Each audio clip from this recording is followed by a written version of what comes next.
原本以为手机长焦已经玩不出新把戏，没想到 OPPO Find X9 Ultra 直接把10倍光学长焦找回来了。这集就实测给大家看。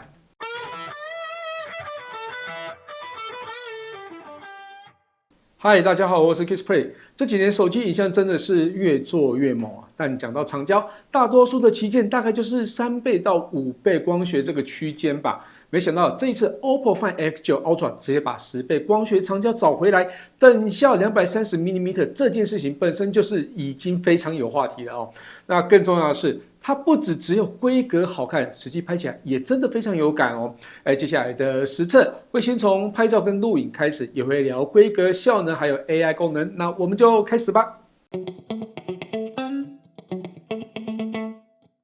这是 OPPO Find X9 Ultra 搭载2颗2D 像素感光元件，其中一颗就是放在主镜头，采用1.12寸 LYT901 感光元件，光圈是 f1.5。实际拍起来，主镜头的表现当然是非常有水准的。画面不会因为讨喜所以故意拉得很亮，而是保留不错的光影层次，所以照片看起来颜色会对比比较好一些，有立体感，也有一些电影感哦。那色彩表现是非常自然的，锐利度控制的也算是刚刚好哦。那边缘不会太生硬的感觉。那暗部在抑制杂讯的同时还能保留不少的纹理细节啊，所以整个表现我还蛮喜欢的。那超广角部分，它采用1.95寸5000万像素 LYT600 感光元件，光圈是 f2.0， 等效焦距是14mm。那这个镜头的边缘畸变的校正做得还蛮好的那拍建筑或是室内空间不会有那种很明显被拉扯的变形感。那动态范围表现也不错，像是夜间在拍建筑物时，亮部跟暗部的平衡，我觉得抓得还蛮刚好的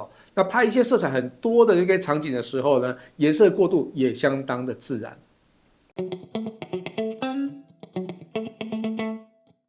这是 OPPO Find X9 Ultra 长焦是配有2颗镜头一颗就是3倍潜望式长焦镜头。那它采用2亿像素1.28寸 OV52A 感光元件，光圈是 f2.2， 等效焦距是70mm。那这颗镜头导入了聚光临近的技术，官方表示进光量比 Find X9 Pro 提升了136%。日拍在细节跟色彩表现都非常的自然，即使阴天拍摄也相当的清晰，长焦端还是能够维持不错的动态范围与细节那灯光跟阴影之间的转换很平滑，那有一种高质感的调性，而且它不只负责拍远还支援最近15公分的长焦微距，所以玩法其实很多啦。实拍的感觉是这颗3倍镜头其实相当好用，像是拍寿司这种特写的题材。鱼肉纹理跟油脂的光泽都拍得很清楚。那拍摄花草的时候，光学虚化很自然，那散景过渡也很漂亮。那除了3倍望远以外，当然还有大家最关心的10倍哈苏长焦。它采用2.75寸5000万像素 JNL 感光元件，光圈是 f3.5。为什么这次可以塞入 JNL 这颗对10倍望远不算小的感光元件？原因就是它采用了5重反射临近结构，才能让光线路径的长度足够放进这颗镜头那实际拍摄时，白天拍火车头人像特写或是有一些远方的主题你会很明显感受到230mm 带来的空间压缩感，主题会变得更集中，那画面呢也会变得更有张力一些。重点是细节保留的还不错锐利度控制的也算是自然，没有太重的数位强化的痕迹那甚至拍叶脉花卉这种细节的题材，解析力也算是非常的足够，虚化效果当然也很自然。我想很多朋友都很关心这颗10倍长焦在夜拍的能力我只能说比预期的要好很多。建筑物的明暗细节、高光的抑制，还有暗部杂讯的控制，都在可接受的范围内。而且原本场景的光影氛围还能保留住我只能说真的蛮好拍的。主镜头的模组里还有一颗升级版的320万像素多光谱原色真彩镜头，这是改成背照设计那动态范围会更好，也有助于辨识环境的细节。当然这对人像拍摄非常的有帮助主镜头延续哈苏的自然影调，肤色还原很准而且看起来很有质感。就算室内光源比较复杂，也不会拍得很假。大感光元件搭配哈苏演算法，背景虚化很自然，边缘过渡也很顺畅那整体的立体感还蛮不错的。那至于70mm 的长焦拍人像，本来就是一个很好用的焦段，透视压缩感让主题更容易从背景里面跳出来。肤色稳定，虚化柔和就算背景比较复杂，看起来也不会很乱。那这是两亿像素还有一个很实用的地方，就是搭配 AI 重新构图哦。那高像素的好处不只是照片尺寸大，而是你后续裁切的空间真的大很多啊。像是这次拍了一张 model 的照片搭配风景那后续透过 AI 来重新构图它去进行大幅裁切，那系统会自动判断画面的内容，提供不同版本的构图，而且即使裁切后再放大看，细节跟纹理还是维持的不错，没有那种高倍率裁切后常见的那种油画感。这个功能对于喜欢先拍再慢慢挑画面的人来说其实是相当实用的。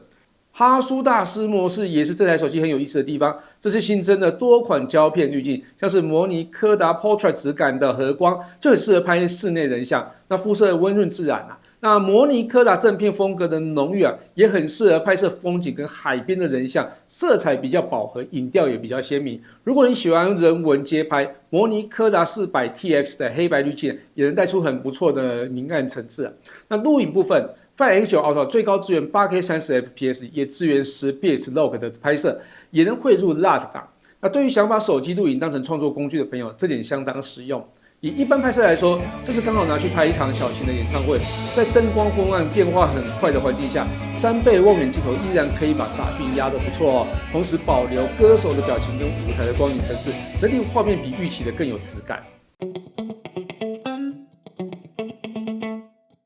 性能方面，Find X9 Ultra 搭载 Snapdragon 8 Elite Gen 5处理器，还有潮汐引擎，实际使用起来非常的顺畅。不管是2亿像素的多帧融合、8K 录影，或是 AI 功能的演算，整体反应都相当的迅速。透过 Antutu、Geekbench 还有 3D Mark 的实测 ，GPU 跟 CPU 的表现都非常的到位，就是标准的旗舰等级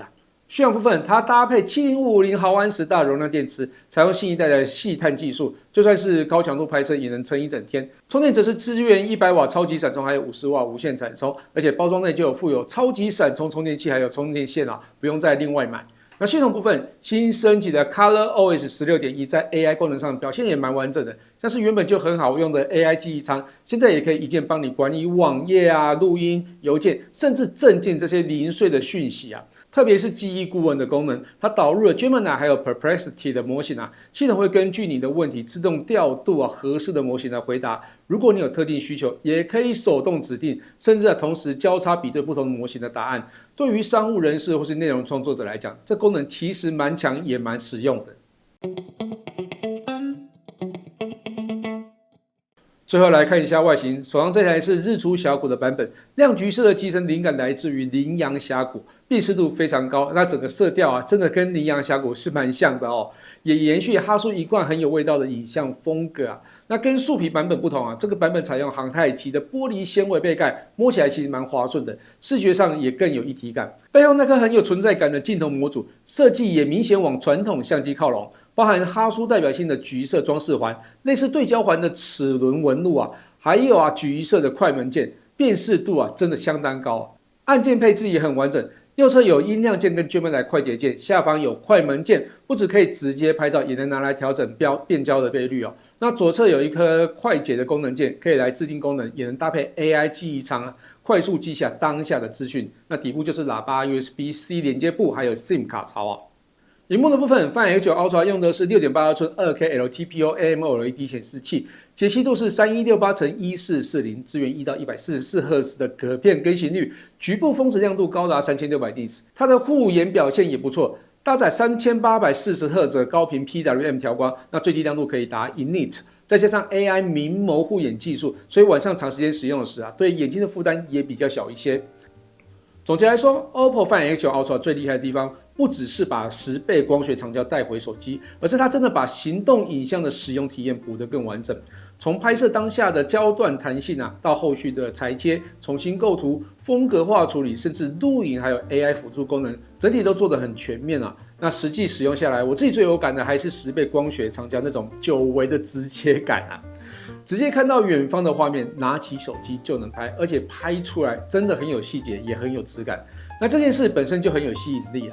再加上2亿像素带来的裁切空间，确实让 Find X9 Ultra 不只是手机，更像一台能够放进口袋的创作工具。它当然还不能完全取代专业相机，但如果你真的很在意手机的影像能力，也希望一台装置能够同时兼顾拍摄品质、焦段实用性，还有后置的空间的话那 OPPO Find X9 Ultra 确实很值得关注哦。以上就是 OPPO Find X9 Ultra 的实测，感谢大家收看这期节目，希望大家有喜欢这次的内容。如果有任何建议或问题，也欢迎留言让我知道。我是 Kisplay， 我们下期见喽，拜拜。